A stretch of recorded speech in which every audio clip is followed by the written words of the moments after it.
네, 그런 for 루프의 다섯 번째 예제를 한번 같이 해결해 보도록 하겠습니다. 도전 과제를 보면은 반복 패턴을 함수와 for 루프로 분해하라 라고 했죠.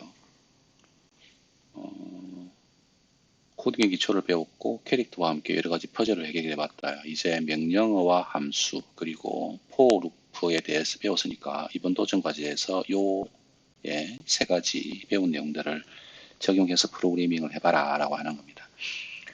과제는 여기 있네요. 세 개의 계단이 있다. 그리고 각 계단은 동일한 작업 세트를 수행하고 있다. 그래서 이 작업 패턴을 파악을 하고 코드를 작성하라 라고 했죠.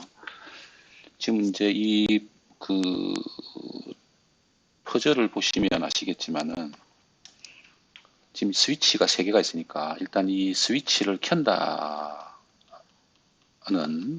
과제는 알 수 있겠죠. 그리고 이 과제를 가만히 보시면 바이트가 여기 서 있고요. 바이트가 요 방향을 정면 방향을 바라보고 있습니다. 그래서 이제 요렇게 나누어 본다면 세 개의 작업 과제를 확인할 수가 있습니다. 그렇죠? 첫 번째 거, 두 번째 거, 세 번째 거. 이 작업들은 어떻게 된다? 동일하다. 그죠? 동일한 작업이 어떻게 된다? 반복된다라고 하는 거죠. 동일한 작업이 반복될 때 우리가 활용할 수 있는 것이 함수하고 포어문이죠. 그러면은 이 문제를 해석을 해서 분해해서 함수로 지정할 수 있는 내용들하고 그리고 포어문에다가 적용해서 할 수 있는 부분들을 같이 포함해서 프로그램을 완성을 해 보도록 하겠습니다. 자, 제가 문제를 분해를 한번 해볼게요. 자, 바이트가 여기 서 있고 먼저 여기 있는 스위치를 켜기 위해서 어떻게 행동을 해야 되는지 보면 먼저 바이트는 두 칸을 이동해야 될 겁니다. 앞으로. 그 다음에 이제 바이트가 이쪽을 정면을 바라보고 있으면 여기 있는 스위치를 켜기가 힘드니까 두 칸을 이동한 다음에 어떻게 된다? 오른쪽으로 방향을 전환을 해야 될 겁니다. 그래서 두 칸 이동하고 오른쪽으로 방향을 전환하는 것을 하나의 명령어 세트, 우리가 여기서는 함수로 이렇게 적용을 하게 되겠습니다. 이게 하나의 함수가 되고요. 그 다음에 이제 여기에 서서 바이트가 스위치를 바라보고 나서 스위치까지 이동을 해야 되는 거죠. 이동할 때 한 칸, 두 칸, 세 칸, 네 칸, 다섯, 여섯, 일곱 칸을 이동하게 됩니다. 그렇죠? 그래서 일곱 칸을 이동해서 스위치까지 가는 거. 이것을 두 번째 함수로 지정하도록 할 겁니다. 그 다음에 바이트가 함수를 두 개를 이용했으니까 이제 세 번째 여기 이제 스위치 위에 섰죠. 스위치를 켜고 그죠? 스위치를 켜는 거. 이것도 마찬가지로 함수, 세 번째 함수로 지정을 하도록 할게요. 이때 우리가 생각해 봐야 될 것은 이 캐릭터의 방향입니다. 캐릭터가 바라보는 방향을 잘 생각을 해 봐야 되는 겁니다. 캐릭터가 바라보는 방향이 스위치를 켜고 나면 이렇게 윗방향을 바라보게 되죠. 윗방향을 바라보게 되면은 안 되는 거죠. 그죠? 어떻게 됩니까? 다시 원래대로 되돌아와야 되죠. 되돌아오기 위해서는 바이트의 방향을 아래 방향으로 바라보도록 만들어야 될 겁니다. 그래서 스위치를 켤 때 방향을 바꾸는 것까지 같이 해서 이렇게 하나의 함수로 만드는 것이 좋겠습니다. 그 다음에 스위치를 켜고 다시 돌아올 때도 마찬가지로 7칸을 돌아오게 됩니다. 그렇죠? 7칸을 돌아오는 것은 두 번째 만들었던 이 함수를 이용하면 될 거예요. 자, 그 다음에 이제 바이트가 이렇게 돌아오면 스위치를 켜고 난 다음에 이렇게 이동해서 원래대로 돌아오면 어떻게 되는 거죠? 바라보는 방향을 바라봐요. 어떻게 된다? 바라보는 방향은 이쪽 방향을 바라보죠. 그러면 안 되기 때문에 다시 바이트의 방향을 정면 방향으로 이렇게 다시 회전시키는 명령어가 들어가야 되겠죠. 자, 이런 명령어들이 이제 똑같이 이렇게 세 번 반복이 될 거다. 자, 그러면 한번 이걸 기준해서 먼저 함수로 만드는 것들을 먼저 지정하고 그 다음에 포문을 이용해서 프로그래밍을 완성을 해 보도록 하겠습니다. 자, 그럼 먼저 두 번 이동하는 것부터 함수를 한번 만들어 보도록 하죠. 자, 두 번 이동하는 함수를 만들기 위해서는 명령어를 펑션을 써야 되겠죠. 자, 펑션을 쓰고요. 두 칸을 이동하니까 명령어를 이렇게 스텝 2 포워드 투 스텝 이렇게 할까요? 네, 포워드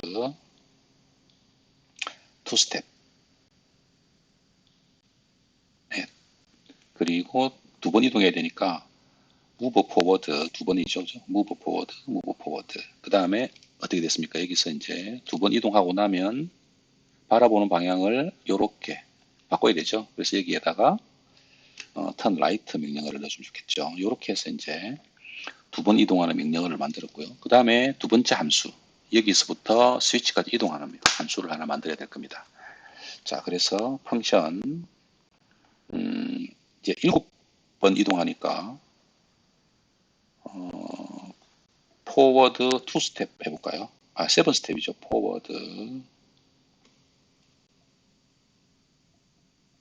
세븐 스텝.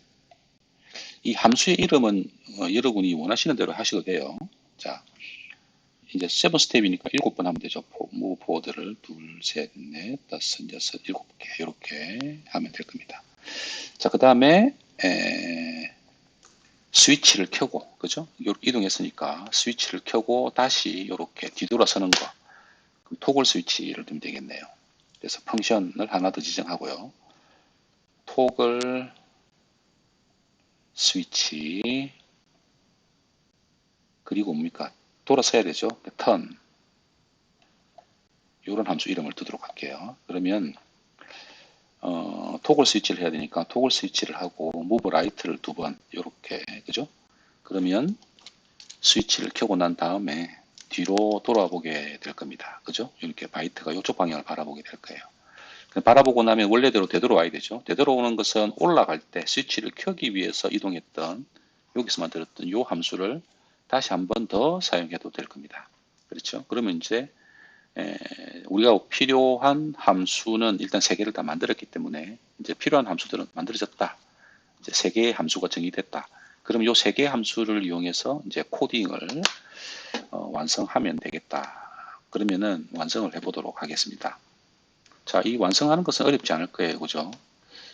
명령어들을 나열하면 되는 거죠. 그리고 동일한 작업을 몇 번 반복한다? 3번 반복하는 거죠. 동일한 명령어를 3회 반복하는 거니까 어떻게 해야 됩니까? 반복할 때 이제 우리가 포문을 사용하면 되겠습니다. 자, 포문을 사용해서 프로그램을 코딩해 보도록 하죠.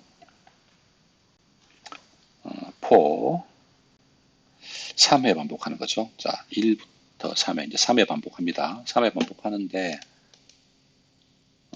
자, 명령어를 우리가 이제 나열해야 되겠죠. 어떤 명령어들이 나열돼야 되느냐 보시면은 일단은 두 번 이동해야 되니까 조금 전에 저희가 만들었던 함수 포워드 투 스텝 그리고 포워드 세븐 스텝 그리고 토글 스위치 된 턴 그죠? 그리고 다시 원래대로 돌아오기 위해서 포워드 세븐 스텝을 넣어야 될 겁니다. 그렇게 되면은 요까지 실행하게 되면 여기 있는 4개의 명령어 열이 실행되고 나면은 바이트가 이렇게 가서 오른쪽으로 방향을 트는 거 하나, 이렇게 이동하는 거 하나, 스위치를 켜고 이렇게 돌아서는 거 하나, 그리고 다시 이렇게 해서 원래 위치로 되돌아오는 거 하나까지 완성한 거예요. 그럼 여기서 바이트의 방향이 이제 아래 방향을 바라보고 있죠. 그러면은 원래 서 있던 바이트의 방향으로 다시 돌려줘야 되니까 오른쪽으로 회전을 해줘야 될 겁니다. 그래서 바이트가 이쪽 방향을 바라보게 만들어줘야 될 거예요. 그래서 여기다가 뭐입니까? turn right 명령 하나가 더 필요하게 되겠죠. 그래서 오른쪽으로 방향을 틀게 만들어주면 되겠습니다. 자, 이것이 이제 하나의 명령어 세트가 되겠습니다. 반복되는 명령어들을 다 이렇게 모아둔 거죠. 자, 이러한 명령어의 조합이 몇 번 반복된다? 3회 반복하면은 3개의 스위치를 다 켤 수 있을 거예요. 자, 그럼 한번 실행을 해보도록 할까요? 이렇게 해서 빠르게 실행해 보도록 할게요. 자, 이동하고 지금 함수 하나가 실행됐습니다. 두 번째 함수를 실행하고 있고 이제 켰죠. 세 번째 함수. 그리고 두 번째 함수가 다시 실행되고 있습니다. 원래대로 돌아왔죠? 네, 이렇게 해서 하나가 켜졌고요. 이렇게 바이트 이동해서 네, 두 번째 스위치도 잘 켰고 다시 함수를 이용해서 원래대로 돌아오고 있죠. 네, 네, 이렇게 다시 또 세 번째 스위치를 켜로 이동하고 네, 켜고 다시 원래 위치로 되돌아오고 있습니다. 네. 보셔서 알겠지만은 정상적으로 프로그램이 잘 실행되었죠. 이렇게 코딩을 하시면 된다. 그래서 제가 함수를 여기서는 3개를 지정을 했는데 이 3개 지정된 함수는 여러분이 얼마든지 더 많이 분위하셔도 되고 또는 함수를 묶어서 더 작게 만드셔도 관계는 없습니다. 다만 여기서 이제 우리가 한번 생각해 봐야 될 것은 두 번째 우리가 만들었던 요 함수를 한번 보는 거죠. 두 번째 만들었던 함수를 보시면 요거죠, 그죠? 7칸을 이동하기 위해서 move forward 명령어를 몇 번 썼습니까? 7번 썼죠. 자, 7번 썼는데 마찬가지로 이제 똑같은 명령어가 반복되고 있습니다. 그렇죠? 예, 반복되고 있기 때문에 반복되는 것은 뭘 사용할 수 있다? 그죠? 포문을 사용하면은 더 간단하게 만들 수 있다. 그러면은 함수가 이렇게 지정됐을 때 안쪽에 들어가 있는 이 명령어가 계속 반복되는 경우에 이 안에다 뭘 넣으면 되겠까요? 포문을 이용해서 구성해도 되는 거죠. 그래서 여기 move forward가 7번 들어가게 되면 프로그램이 너무 길어지고 함수가 안 예쁘죠. 그래서 이것을 포문으로 다시 한번 더 바꿔서 코딩을 새로 해보도록 할게요. 자, 그럼 여기 있는 move forward가 실제는 이게 필요가 없는 것들이니까요. 이걸 한번 지워보도록 하겠습니다.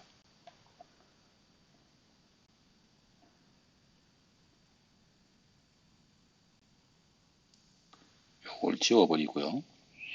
반복되는 명령어들을 이제 여기서 포문을 이용해서 포 7번 반복하는 거니까요. 자, 7번 이렇게 넣었죠. 그 다음에 코드는 뭘 넣으면 됩니까? move forward를 넣으면 되죠. move forward를 이렇게 넣어주면 되겠습니다. 자, 그러면 어떻게 되죠? 자, 함수가 하나가 새로 정의됐습니다. 기능은 똑같아요. 기능은 똑같은데 이제 여기가 간단하게 됐죠. 7번 반복하라 무엇을 move forward 명령을 7번 반복하는 거죠. 함수의 이름은 똑같습니다. 그죠? 아까 제가 move forward 7번 넣을 때하고 똑같은 이름을 사용했습니다. 자, 그래서 함수를 이렇게 사용할 때 안쪽에 이렇게 포문을 더 넣어서 이렇게 이중으로 명령어를 사용할 수도 있어요. 대신에 이제 여기 들여서기를 해줘야 되는 이런 규칙들은 있는데 이 나중에 다시 또 설명을 드릴 기회가 있을 겁니다. 자, 이렇게 프로그램을 조금 더 어떻게 됐어요? 아까보다 훨씬 더 간단해졌죠. 자, 이제 이렇게 코딩을 새로 바꾸고 명령어를 한번 더 실행해 보도록 하겠습니다. 동일하게 실행되면은 예, 지금 현재 우리가 바꿨던 이 코드도 에러가 없는 것이 확인되겠죠. 자, 그럼 한번 실행을 해볼게요. 자, 이렇게 바이트가 이동하고 있습니다. 뭐 이상 없이 이동해서 잘 스위치를 켜고 있죠. 네, 그래서 여기 이제 실행 결과까지 보지 않아도 우리가 이제 이 실행이 에러 없이 잘 완성이 될 거라는 것은 우리가 상상해 볼 수 있겠죠. 그래서 우리가 예측한 대로 프로그램은 잘 실행되고 있습니다. 네, 이렇게 해서 마지막 스위치를 켜고 원래대로 되돌아오고 있습니다. 네, 잘 실행되었죠. 그래서 이런 방식으로 이렇게 펑션과 포문을 동시에 이렇게 하나의 문장 안에 넣어서 사용할 수도 있어요. 아까 말씀드린 대로 펑션이라고 하는 것은 함수고 함수는 여러분이 원하는 대로 반복되는 명령어의 조합이니까요. 반복되는 명령어들은 이것을 사용자가 여러분 프로그래머가 해석하기 나름이죠. 이 문제를 분해하기 나름이니까요. 여러분 나름대로의 방법으로 프로그램을 수정해서 실행 결과를 한번 확인해 보시기 바라겠습니다.